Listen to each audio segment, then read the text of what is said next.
Hai, Assalamualaikum warahmatullahi wabarakatuh. Ketemu lagi dengan David Rick, channel yang membahas seputar dunia pelayaran. Pada video kali ini saya akan membahas tentang pertanyaan dari Taruna dan juga Pasis yang berkaitan dengan berita yang sedang viral saat ini, khususnya di media Korea dan juga di Indonesia, yaitu tentang kru kapal yang meninggal kemudian jenazahnya dilarungkan ke laut. Nah, tapi sebelum kita membahas lebih lanjut, jangan lupa kepada teman-teman yang belum subscribe channel, silahkan di subscribe, nyalakan loncengnya agar tidak tertinggal informasi-informasi yang terbaru dari channel ini. Pertama-tama saya ingin menyampaikan turut berduka cita pada salah satu rekan seprofesi kita yang meninggal di atas kapal, kemudian jenazahnya dimakamkan atau dilarungkan ke laut.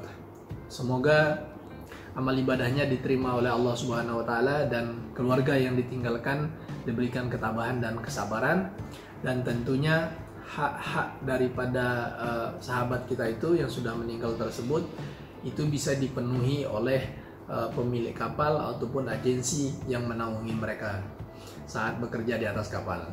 Teman-teman sekalian, di sini kapasitas saya hanya menjawab beberapa pertanyaan dari teman-teman yang berkaitan apakah orang yang meninggal di atas kapal itu boleh atau bisa dimakamkan di laut, atau dalam bahasa kita adalah dilarungkan di laut. Nah, ini yang akan saya jawab karena ini banyak sekali pertanyaan daripada Taruna dan juga Pasis, dan ini kapasitas saya sebagai seorang pengajar. Masalah hal-hal lain saya tidak mau menjawab karena itu bukan kewenangan saya. Jadi hanya saya memberikan sekedar informasi dan sharing informasi yang berkaitan dengan hal ini. Nah, teman-teman sekalian, terkait dengan pemakaman di laut itu, kalau kita mengacu ke KUHD, ya itu ada di dalam pasal 440. Saya bacakan pasalnya. Bila anak buah kapal meninggal di luar tempat tinggal sewaktu ia bekerja dalam kapal, mayatnya dikubur atau dilemparkan ke laut atas biaya pengusaha kapal.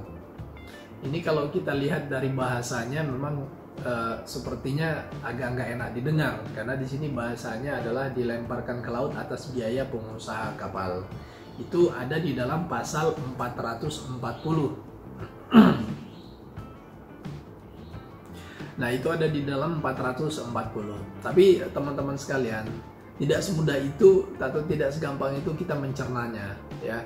Mungkin masih ada pasal-pasal lain atau peraturan-peraturan lain yang teman-teman ketahui. Silakan nanti kalau misalnya teman-teman ada pasal-pasal lain atau peraturan lain, silakan nanti ditambahkan pada kolom komentar. Nah, itu ada di dalam KUHD di pasal 440. Kemudian secara internasionalnya, teman-teman sekalian, ini saya ambil ada di International Medical Guide for Ship. Yang saya punya adalah third edition, ada edisi yang ketiga. Nah, pada International Medical Guide for Ship ini ada di halaman 336. Nah, baik teman-teman sekalian, pada halaman 336 International Medical Guide for Ship itu pada bab burial at sea atau pemakaman di laut, atau bahasa kita yaitu saya lebih suka menyebutnya pelarungan di laut. Sedikit saya bacakan di sini teman-teman sekalian. Nanti ada di di layar. Nanti silakan teman-teman sekalian dibaca. Berkaitan dengan burial at sea atau pemakaman di laut.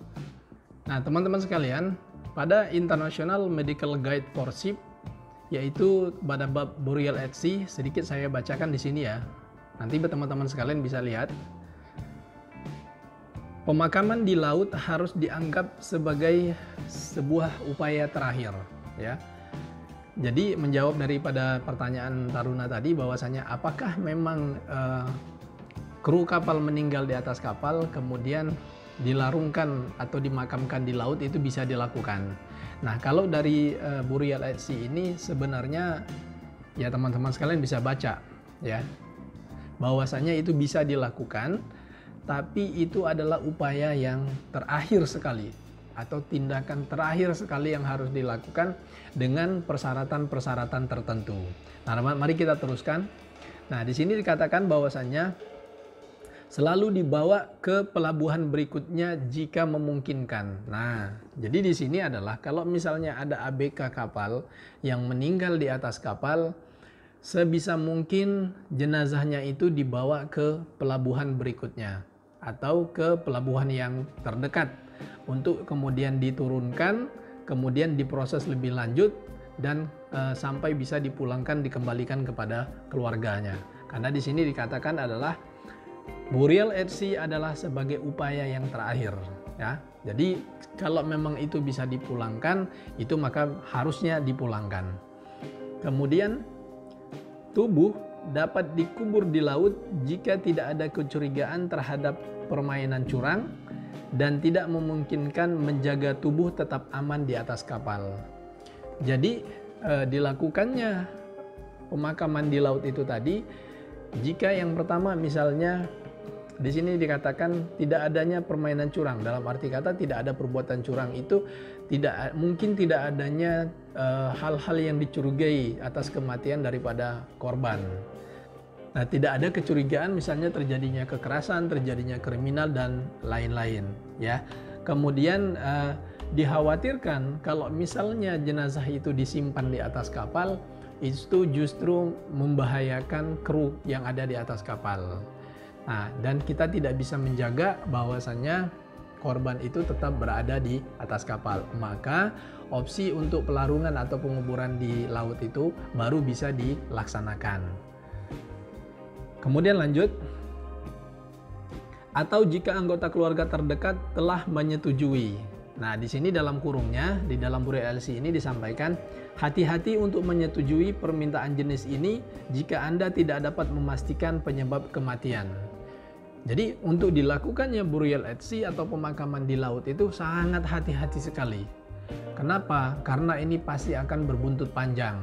Pasti keluarganya akan mempertanyakan, kemudian agensinya akan mempertanyakan, dan ini ingat, ini adalah manusia, ya, ini adalah manusia. Maka di sini dikatakan hati-hati sekali untuk menyetujui permintaan jenis ini jika Anda tidak dapat memastikan penyebab kematiannya. Apalagi kita tidak tahu, misalnya kru kapal tersebut meninggalnya karena apa? Tidak tahu, berarti kan harus ada otopsi lebih lanjut, harus ada penyelidikan lebih lanjut. Nah, lanjut.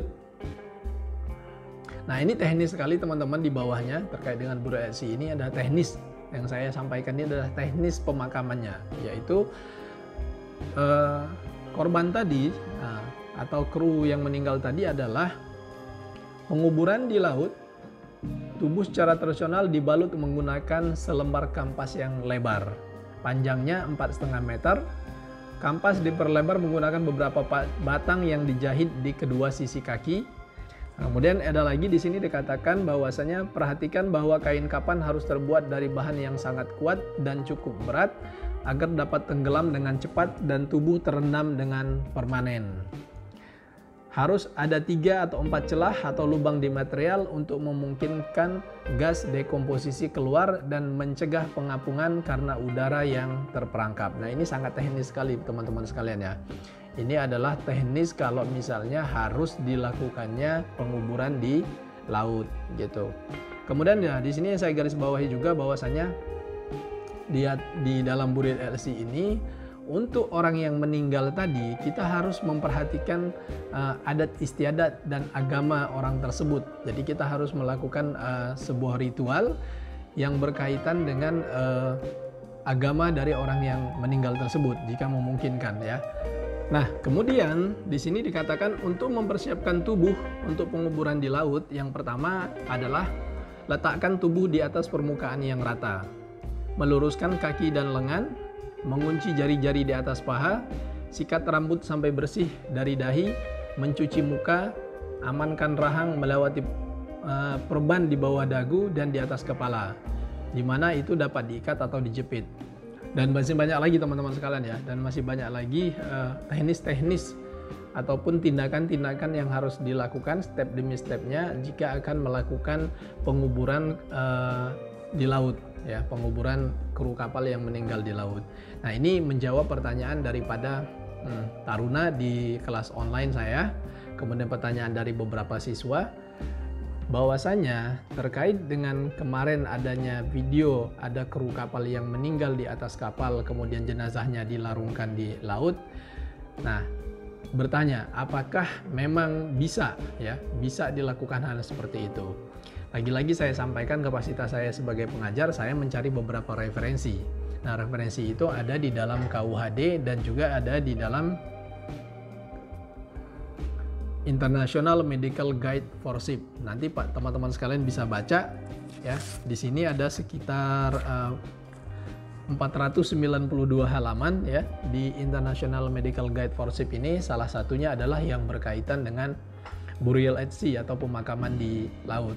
Nah, bagi teman-teman lain yang menyaksikan video ini, kalau memang mengetahui lebih dalam terkait dengan hal ini, silahkan nanti saya open discussion ya. Saya buka diskusi, silahkan nanti komentar di kolom komentar, silahkan ditambahkan. Ini untuk pengetahuan dan wawasan kita bersama, khususnya menjawab pertanyaan-pertanyaan yang seperti ini. Nah, mohon maaf sekali teman-teman sekalian jika penjelasan saya kurang memuaskan. Ini adalah suatu keterbatasan ilmu yang saya miliki, sekedar sharing yang berkaitan dengan burial at sea. Terima kasih atas perhatiannya. Sampai ketemu pada video-video selanjutnya. Assalamualaikum warahmatullahi wabarakatuh.